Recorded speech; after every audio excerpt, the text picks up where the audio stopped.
warahmatullahi wabarakatuh. Nama saya Labib Abdillah dan saya merupakan dosen di program studi peternakan Fakultas Pertanian Universitas Tidar. Video ini saya buat dalam rangka PDD UKTPT bidang pengajaran. Sebagai seorang dosen, minat studi yang saya tekuni adalah bidang produksi ternak, khususnya produksi ternak ruminansia. Mata kuliah yang saya ambil berkaitan dengan minat studi yang saya tekuni, diantaranya adalah fisiologi ternak, ilmu reproduksi ternak, bioteknologi, dan juga genetika, serta teknologi reproduksi. Pada kesempatan kali ini, saya akan memaparkan proses pembelajaran yang telah saya lakukan pada mata kuliah fisiologi ternak.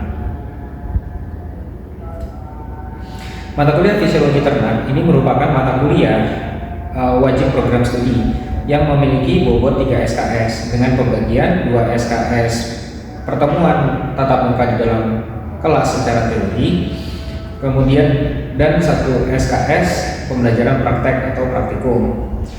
Mata kuliah ini dibebankan pada mahasiswa yang menginjak semester 2. Deskripsi dari mata kuliah ini itu mengkaji tentang aspek fisiologis pada hewan ternak yang terdiri dari berbagai subsistem, diantaranya subsistem pencernaan, subsistem sirkulasi, subsistem kardiovaskular, subsistem respirasi, subsistem ekskresi, mekanisme termoregulasi, dan subsistem syaraf dan juga otot. Pada mata kuliah fisiologi ternak, subsistem-subsistem yang telah saya sebutkan tadi itu dijadikan sebagai bahan kajian utama di mata kuliah ini. Pada mata kuliah ini juga, di pertemuan pertama selalu disampaikan kontrak perkuliahan serta pemahaman konsep dasar dari fisiologi ternak. Di pertemuan berikutnya dilanjutkan dengan bahan kajian pokok, dimulai dari subsistem ekskresi, subsistem sekresi, subsistem endokrin, mekanisme termoregulasi, subsistem syaraf, dan otot. Kemudian dilanjutkan dengan subsistem kardiovaskular, subsistem respirasi, subsistem pencernaan, dan juga subsistem reproduksi. Mata kuliah ini terbagi menjadi 14 pertemuan tatap muka di dalam kelas dan juga 2 kali ujian. Pada tahap pertama 7 pertemuan tatap muka, kemudian ditutup dengan ujian tengah semester. Kemudian perkuliahan paruh kedua dilanjutkan 7 pertemuan berikutnya serta ditutup dengan UAS atau ujian akhir semester. Mata kuliah ini memiliki rencana evaluasi dengan basis evaluasi yang terdiri dari 3 aspek. Aspek pertama adalah aktivitas partisipatif di dalam kelas. Aspek yang kedua itu adalah hasil tugas mahasiswa yang terdiri dari hasil proyek ataupun tugas-tugas terstruktur.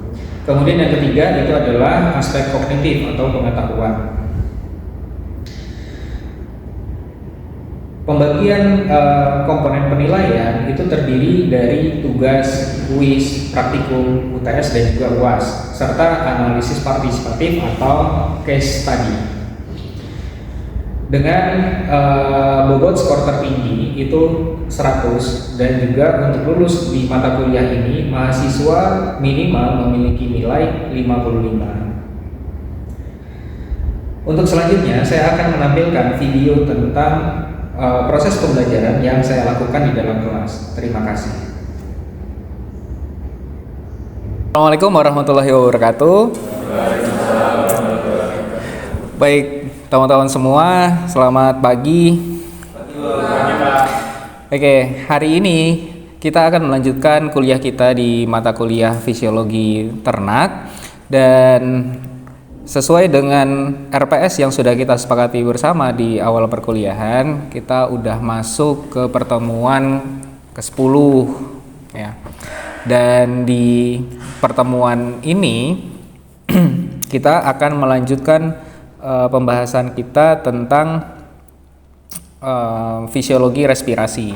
Jadi di RPS fisiologi reproduksi ini kita laksanakan di 2 pertemuan begitu ya teman-teman ya.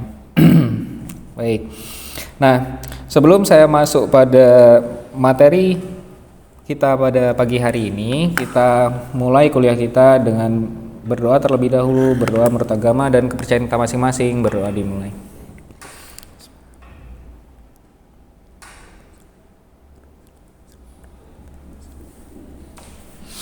Baik teman-teman semua, berdoa selesai. Oke, sebelum saya mulai pada topik kita pada pagi hari ini, saya akan coba mengingatkan kembali ke teman-teman semua tentang beberapa poin penting dari pertemuan kita sebelumnya. Jadi di pertemuan kita sebelumnya saya sudah menyampaikan tentang definisi dari respirasi, kemudian juga saya sudah menyampaikan tentang apa yang terjadi pada proses respirasi begitu ya. Kemudian gas-gas yang ditukar gitu selama proses respirasi. Saya coba untuk mengingatkan kembali bahwa dalam proses respirasi itu terjadi pertukaran gas ya teman-teman di dalam tubuh makhluk hidup gitu. Gas yang bertukar apa? Pertama ada oksigen ya. Kemudian yang kedua? Oke, ada CO2. Kemudian saya juga menyampaikan ke teman-teman bahwa CO2 dan juga O2, oksigen dan juga karbon dioksida itu tidak berbentuk CO2 dan O2 di dalam tubuh begitu, tetapi dia akan berdisosiasi atau dia akan terikat dengan unsur lain begitu ya. Nah, saya akan coba ingatkan kembali apa-apa saja gitu ya bentuk dari O2. Saya ingin tanya ke Bisri, coba kalau bentuk O2 di dalam tubuh itu bentuknya apa? Oke, akan berikatan dengan hemoglobin ya. Nanti bentuknya 4HbO2, Pak. 4HbO2. Baik. Kemudian saya ingin bertanya ke Dandi, kalau bentuk CO2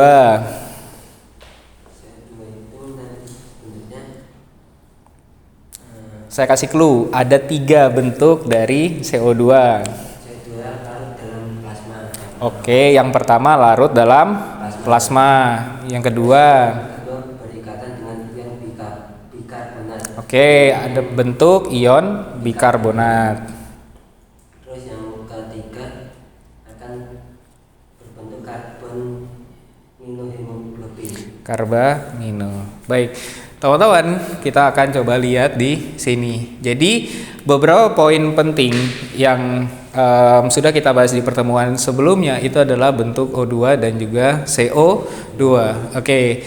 Di sini bentuk O2 akan terbentuk 4HbO2.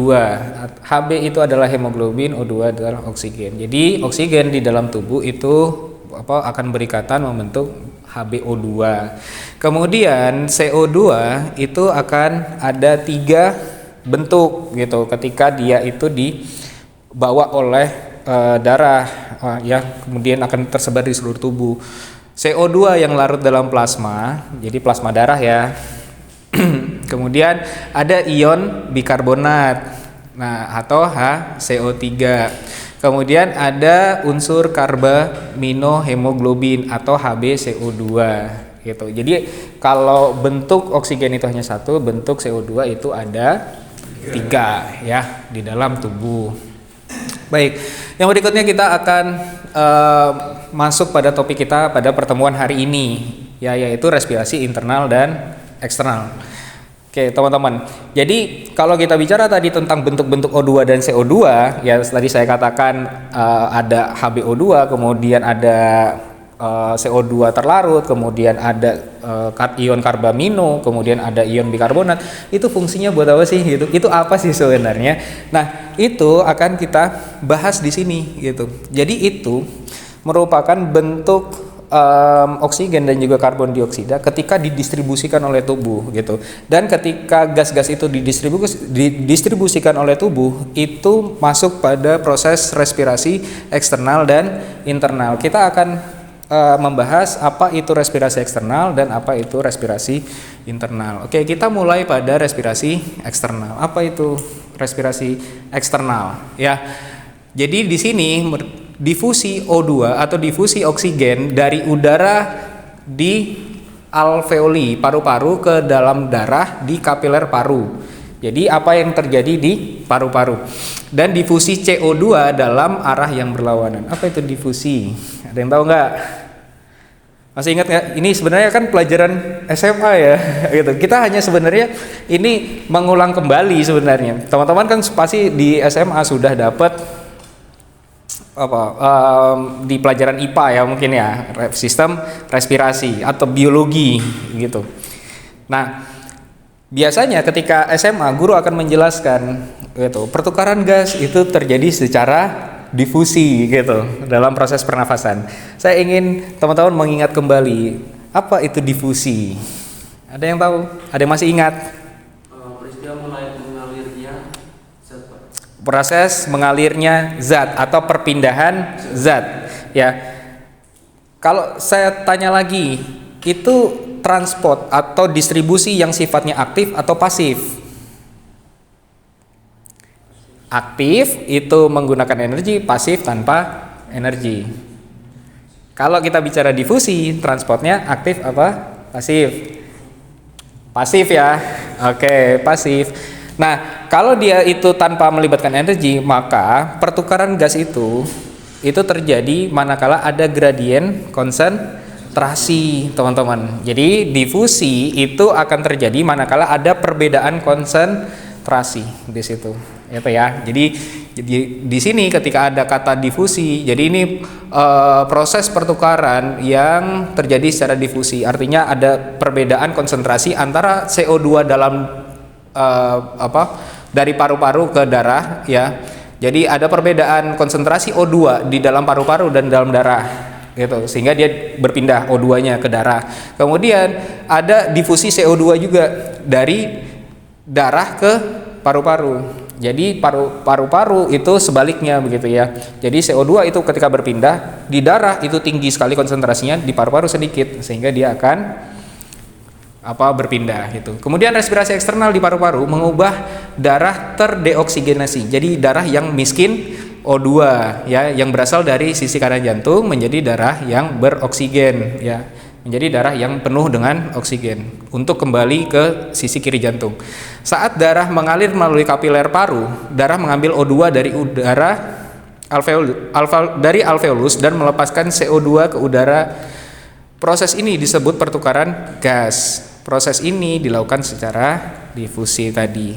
Nah, kita lihat bagaimana sih sebenarnya mekanismenya. Mekanismenya teman-teman bisa lihat di gambar di sini begitu. Di sini gambar ini itu mengilustrasikan apa yang terjadi di dalam paru-paru. Ya, teman-teman ya. Kita lihat pada bagian yang berwarna kuning ini adalah plasma darah gitu. Jadi ada darah itu yang bagian kuning itu mengilustrasikan plasma, yang merah ini menggambarkan sel darah merah ya, atau RBC, red blood cell. Nah, kemudian bagian yang berwarna ungu ini mengilustrasikan alveolus atau bagian dari paru-paru begitu.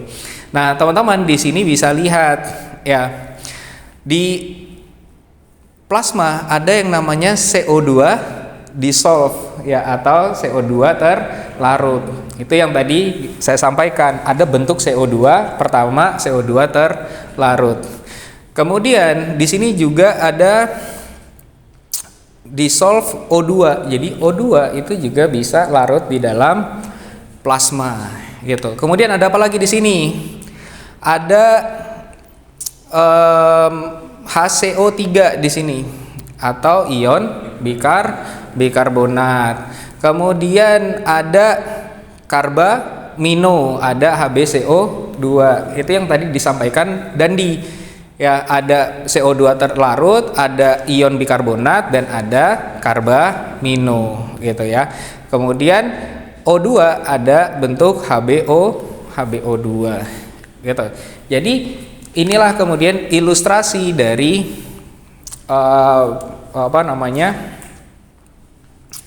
apa yang terjadi di dalam paru-paru begitu. Nah, teman-teman semua, di sini kita coba bayangkan ya, bagaimana mekanisme difusi itu bisa terjadi gitu. Bagaimana kemudian dari bentuk HCO3 atau bentuk ion bikarbonat, dari bentuk karbamino, dari bentuk HbO2 itu bisa mendifusikan CO2 dan O2 gitu. Nah, di sini teman-teman kita coba untuk membayangkan ya, apa reaksi pertama yang terjadi ketika darah itu masuk ke paru-paru gitu ya. Jadi kan tadi berdasarkan penjelasan di atas itu darah itu dari mana? Bilik kanan ya kan ke paru-paru tuh. Darah sampai paru-paru. Dia bawa apa? Bawa CO2. CO2-nya itu bentuknya tadi ada 3 begitu. Ada CO2 larut, ada kalau yang di RBC kita coba fokus di RBC-nya ya. Ada ion HCO3.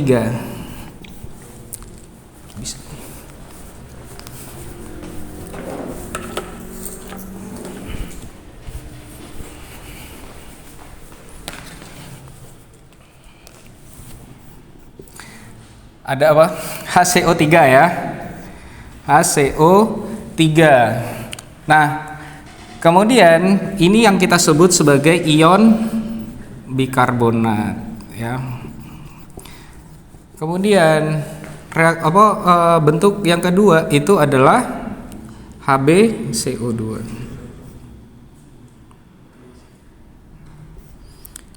HbCO2 gitu ya. Ini yang kita sebut sebagai karbamino gitu teman-teman. Nah, ini kan bentuknya bukan CO2 gitu. Yang berdifusi adalah CO2. Nah, mungkin ini yang tidak atau belum teman-teman dapatkan ketika SMA. Teman-teman hanya tahu dia udah jadi CO2, sudah jadi O2, kemudian dia tinggal berdifusi. Tetapi pada dasarnya proses yang terjadi dalam tubuh itu tidak sesederhana itu teman-teman. Nah, ion bikarbonat ini akan dikonversi ya kembali menjadi CO2 ketika dia sudah sampai di paru-paru. Nah, ion bikarbonat itu akan dikonversi menjadi apa? Dikonversi menjadi H2CO3 atau ini yang kita sebut sebagai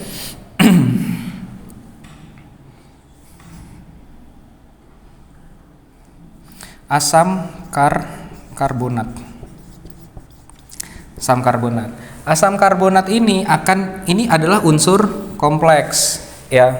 Ini adalah unsur kompleks, artinya dia adalah gabungan dari beberapa unsur begitu. Nah, CO2 itu adalah unsur yang sederhana begitu. Maka dari yang kompleks ini akan disederhanakan kembali menjadi CO2 plus H2O. Ya. Ada ion CO2, ada ion H2O, teman-teman. Nah, ini kenapa kok bisa disederhanakan? Karena ada enzim. Enzim apa ini? Enzim karbonik anhidrase. Ya. Nah, inilah kemudian yang memecah H2CO3 atau asam karbonat menjadi CO2 dan H2O. Inilah yang menjadi alasan mengapa ketika kita menghembuskan nafas itu ada CO2 yang keluar dan ada uap air. Pernah tahu kan? Gitu. Jadi uap air keluar dan CO2 keluar ketika kita menghembuskan nafas. Oke, kemudian selain bentuk ion karbonat, HbCO2 juga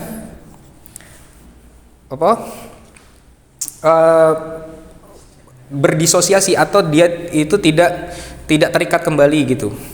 Nah, jadi HbCO2 itu ketika sampai di alveolus dia akan pecah gitu, nggak bersatu lagi gitu ya.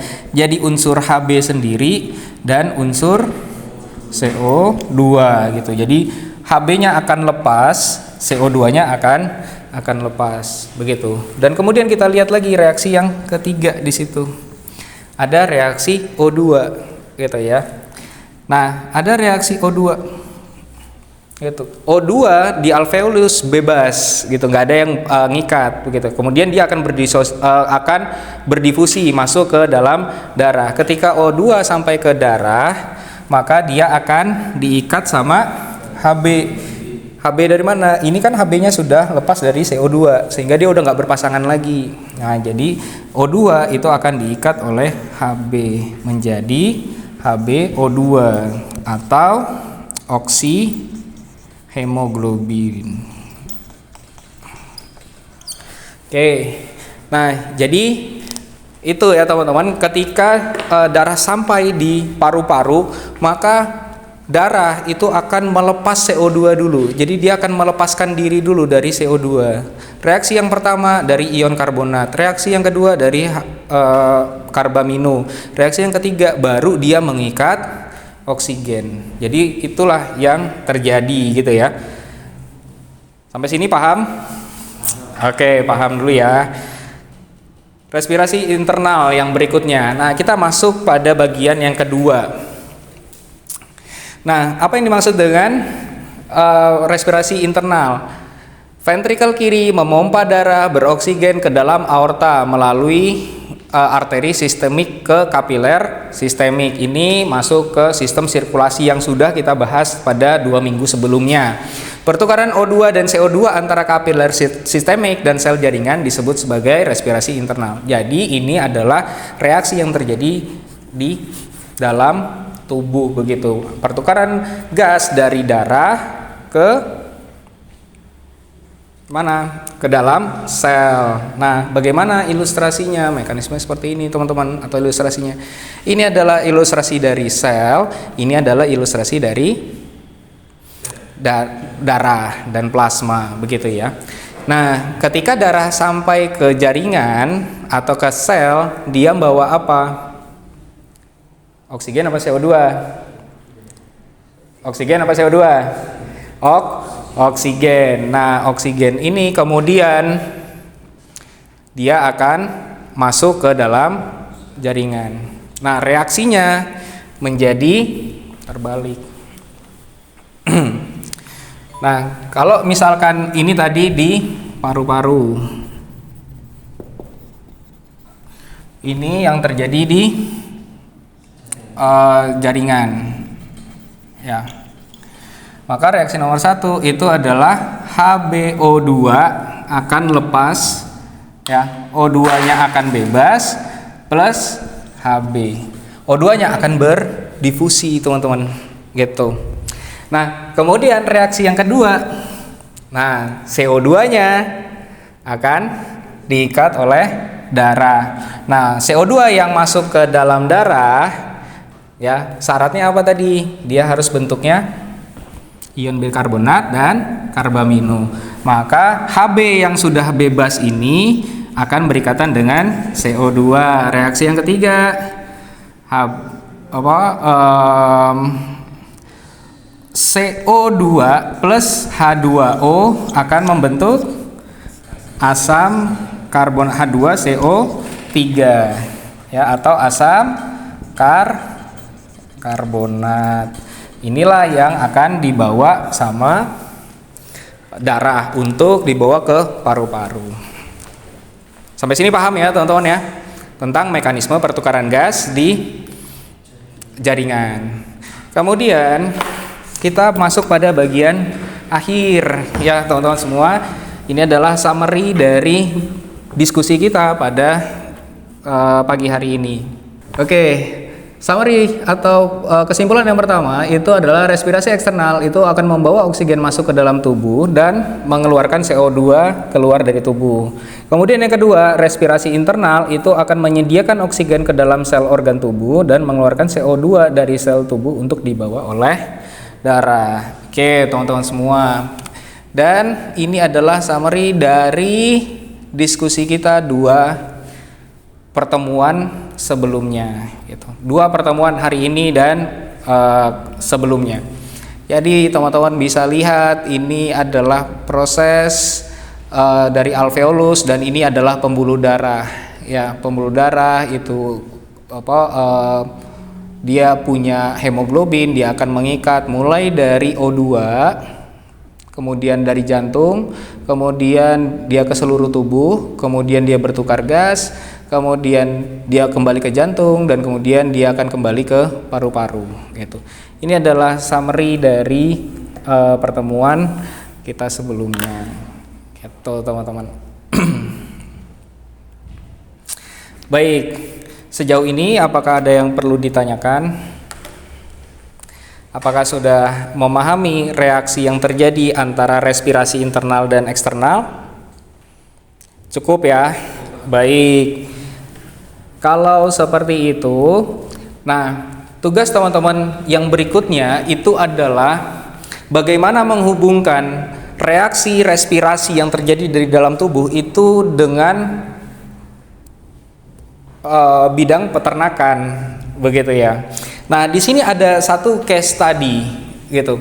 Kondisi stres panas pada ternak biasanya diikuti dengan gangguan keseimbangan asam basa. Begitu. Nah, jadi ketika kita itu lagi kepanasan atau ternak itu kepanasan, gitu, heat stress atau kita kenal dengan heat stress, itu biasanya akan diikuti dengan gangguan keseimbangan asam dan basa. Nah, hal ini terjadi karena aktivitas respirasi melakukan penyesuaian untuk membuang panas yang berlebihan, gitu. Jadi ketika panas, kita atau ternak itu biasanya akan apa? Ngos-ngosan ya? Apa istilahnya? Oke, istilahnya adalah panting. Betul, Bisri. Nah, ketika ternak itu panting, dia akan ngos-ngosan, respirasinya akan berjalan lebih cepat. Nah, itu akan berakibat pada terganggunya reaksi asam dan basa. Nah, silakan teman-teman ini bisa mendiskusikan lebih lanjut dengan rekan kelasnya, begitu ya. Jadi silakan berdiskusi berdua gitu. Kemudian nanti hasil diskusinya itu bisa dicatat, kemudian di-upload di Elita, gitu ya. Apa yang didiskusikan? Dampak kejadian kondisi stres panas itu terhadap produksi ayam petelur dan produksi dari sapi perah, gitu ya. Jadi ada 2 ternaknya, ayam petelur dan sapi perah, gitu. Nah, dari tugas ini silahkan nanti teman-teman bisa ngupload di Elita. Di sini sudah saya bikinkan satu room gitu ya, dan bisa dikumpulkan di sini di tugas respirasi. Di sini deskripsinya sudah saya sampaikan gitu ya. Kemudian di sini teman-teman bisa mengumpulkan tugas maksimal tanggal 17 Juli jam 12. Silahkan nanti bisa diupload. Bentuknya apa? Bentuknya PDF. Jadi bentuk PDF nanti teman-teman bisa submit di sini. Gitu ya. Pada bagian tugas respirasi. Baik, itu teman-teman yang bisa saya sampaikan di pertemuan kita tentang fisiologi ternak. Minggu depan kita sudah masuk pada bahasan yang berbeda. Jadi respirasi itu selesai di pertemuan ini, dan minggu depan kita akan masuk pada pertemuan pencernaan atau sistem pencernaan. Oke. Jika sudah tidak ada yang perlu kita diskusikan kembali, maka kelas saya akhiri. Kurang lebihnya mohon maaf. Saya akhiri. Terima kasih sudah menyimak dengan baik dan berpartisipasi dalam diskusi di dalam kelas. Kurang lebihnya mohon maaf. Saya akhiri. Assalamualaikum warahmatullahi wabarakatuh. Oke.